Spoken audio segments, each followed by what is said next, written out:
Lettre encyclique de Sa Sainteté le Pape Léon XIII sur le Très Saint Rosaire, Supremi Apostolatus Officio. À tous nos vénérables frères, les patriarches, primats, archevêques et évêques du monde catholique, en grâce et communion avec le siège apostolique. Vénérables frères, salut et bénédiction apostolique. Le devoir du suprême apostolat qui nous a été confié et la condition particulièrement difficile des temps actuels nous avertissent chaque jour instamment et pour ainsi dire nous pressent impérieusement de veiller avec d'autant plus de soin à la garde et à l'intégrité de l'Église que les calamités dont elle souffre sont plus grandes. C'est pourquoi, autant qu'il est en notre pouvoir, en même temps que nous nous efforçons par tous les moyens de défendre les droits de l'Église, comme de prévoir et de repousser les dangers qui la menacent et qui l'assaillent, nous mettons aussi notre plus grande diligence à implorer l'assistance des secours divins avec l'aide seule desquels nos labeurs et nos soins peuvent aboutir. À cette fin,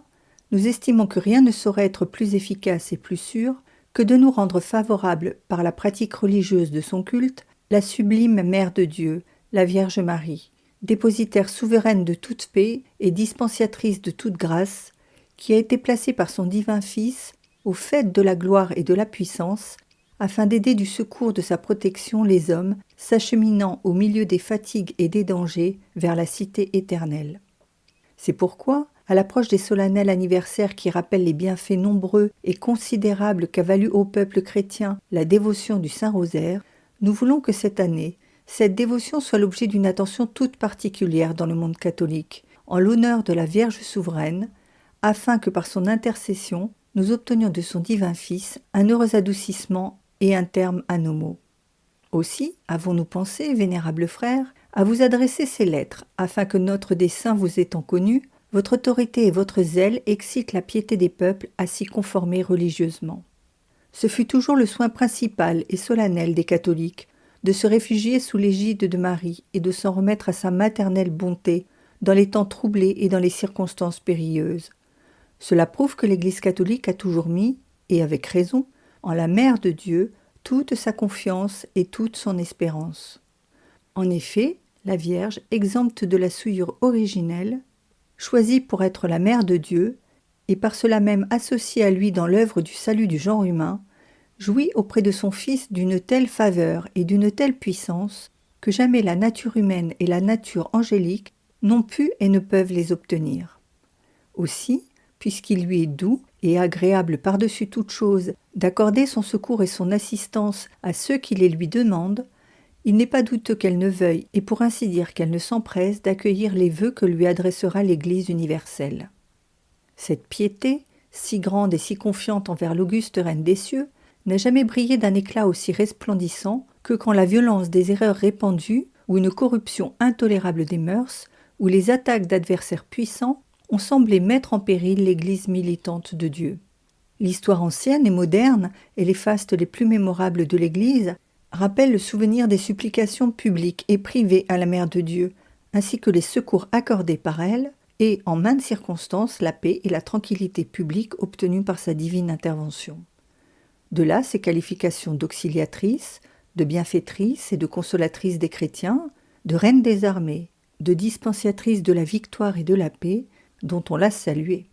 Entre tous ces titres, est surtout remarquable et solennel celui qui lui vient du rosaire, et par lequel ont été consacrés à perpétuité les insignes bienfaits dont lui est redevable le nom de chrétien. Aucun de vous n'ignore, vénérables frères, quels tourments et quel deuil ont apporté à la Sainte Église de Dieu vers la fin du XIIe siècle par les hérétiques albigeois qui, enfantés par la secte des derniers manichéens, ont couvert le midi de la France et tous les autres pays du monde latin de leurs pernicieuses erreurs. Portant partout la terreur de leurs armes, ils étendaient partout leur domination par le meurtre et les ruines. Contre ce fléau, Dieu a suscité dans sa miséricorde l'insigne père et fondateur de l'ordre dominicain. Ce héros, grand par l'intégrité de sa doctrine, par l'exemple de ses vertus, par ses travaux apostoliques, s'avança contre les ennemis de l'Église catholique, animé de l'esprit d'en haut, non avec la violence et avec les armes, mais avec la foi la plus absolue en cette dévotion du Saint-Rosaire que le premier il a divulgué et que ses enfants ont porté aux quatre coins du monde. Il prévoyait, en effet, par la grâce divine, que cette dévotion, comme un puissant engin de guerre, mettrait en fuite les ennemis et confondrait leur audace et leur folle impiété. Et c'est ce qu'a, en effet, justifié l'événement. Grâce à cette nouvelle manière de prier, acceptée et ensuite mise régulièrement en pratique, par l'institution de l'ordre du Saint-Père Dominique, la piété, la bonne foi, la concorde commencèrent à reprendre racine, et les projets des hérétiques, ainsi que leurs artifices, à tomber en ruine. Grâce à elle encore, beaucoup d'égarés ont été ramenés à la voie droite, et la fureur des impies a été réfrénée par les armes catholiques qui avaient été levées pour repousser la force par la force. L'efficacité et la puissance de cette prière ont été aussi expérimentées au XVIe siècle, alors que les armées innombrables des Turcs étaient à la veille d'imposer le joug de la superstition et de la barbarie à presque toute l'Europe. Dans ce temps, le souverain pontife Saint Pie V, après avoir réveillé chez tous les princes chrétiens le sentiment de la défense commune, s'attacha surtout et par tous les moyens à rendre propice et secourable aux non-chrétiens la toute-puissante Mère de Dieu, en l'implorant par la récitation du rosaire. Ce noble exemple, offert en séjour à la terre et aux cieux, rallia tous les esprits et persuada tous les cœurs. Aussi, les fidèles du Christ, décidés à verser leur sang et à sacrifier leur vie pour le salut de la religion et de leur patrie, marchaient sans souci du nombre aux ennemis massés non loin du golfe de Corinthe, pendant que les invalides, pieuses armées de suppliants, imploraient Marie, saluaient Marie, par la répétition des formules du rosaire, et demandaient la victoire de ceux qui combattaient. La souveraine ainsi suppliée ne resta pas sourde, car l'action navale s'était engagée auprès des îles Échinades, Curzolaire. La flotte des chrétiens, sans éprouver elle-même de grandes pertes, remporta une insigne victoire et anéantit les forces ennemies. C'est pourquoi le même souverain et saint pontife, en reconnaissance d'un bienfait si grand, a voulu qu'une fête en l'honneur de Marie victorieuse consacrât la mémoire de ce combat mémorable. Grégoire XIII a consacré cette fête en l'appelant « Fête du Saint-Rosaire ». De même, dans le dernier siècle, d'importants succès furent remportés sur les forces turques, soit à Temesvar, en Pannonie, soit à Corcyre, et ils coïncidèrent avec des jours consacrés à la Sainte Vierge Marie et avec la clôture des prières publiques célébrées par la récitation du rosaire. Par conséquent, puisqu'il est bien reconnu que cette formule de prière est particulièrement agréable à la Sainte Vierge, et qu'elle est surtout propre à la défense de l'Église et du peuple chrétien, en même temps qu'à attirer toutes sortes de bienfaits publics et particuliers, il n'est pas surprenant que plusieurs autres de nos prédécesseurs se soient attachés à la développer et à la recommander par des éloges tout spéciaux. Ainsi, Urbain IV a attesté que, chaque jour, le rosaire procurait des avantages au peuple chrétien. Sixte IV a dit que cette manière de prier est avantageuse à l'honneur de Dieu et de la Sainte Vierge, et particulièrement propre à détourner les dangers menaçant le monde. Léon X a déclaré qu'elle a été instituée contre les hérésiarques et les hérésies pernicieuses. Et Jules III l'a appelée la gloire de l'Église. Saint Pie V a dit aussi au sujet du rosaire que, dans la divulgation de cette sorte de prière, les fidèles ont commencé à s'échauffer dans la méditation, à s'enflammer dans la prière, puis sont devenus d'autres hommes. Les ténèbres de l'hérésie se sont dissipées et la lumière de la foi catholique a brillé de tout son éclat. Enfin, Grégoire XIII a déclaré à son tour que le rosaire avait été institué par saint Dominique pour apaiser la colère de Dieu et implorer l'intercession de la bienheureuse Vierge Marie. Guidés par cette pensée et par les exemples de nos prédécesseurs,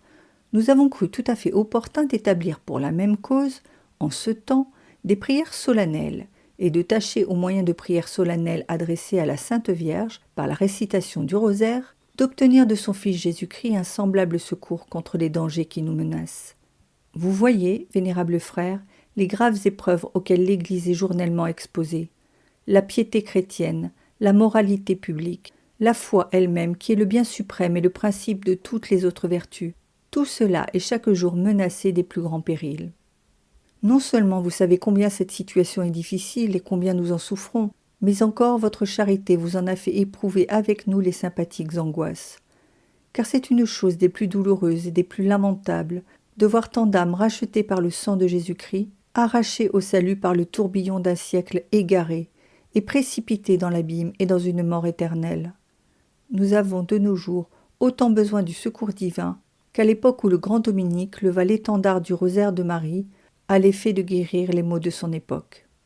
ce grand saint, éclairé par la lumière céleste, entrevit clairement que pour guérir son siècle, aucun remède ne serait plus efficace que celui qui ramènerait les hommes à Jésus-Christ, qui est la voie, la vérité et la vie, et les pousserait à s'adresser à cette Vierge, à qui il est donné de détruire toutes les hérésies, comme à leur patronne auprès de Dieu. La formule du Saint-Rosaire a été composée de telle manière par saint Dominique que les mystères de notre salut y sont rappelés dans leur ordre successif, et que cette manière de méditation est entremêlée et comme entrelacée par la prière de la salutation angélique et par une oraison jaculatoire à Dieu, le Père de notre Seigneur Jésus-Christ.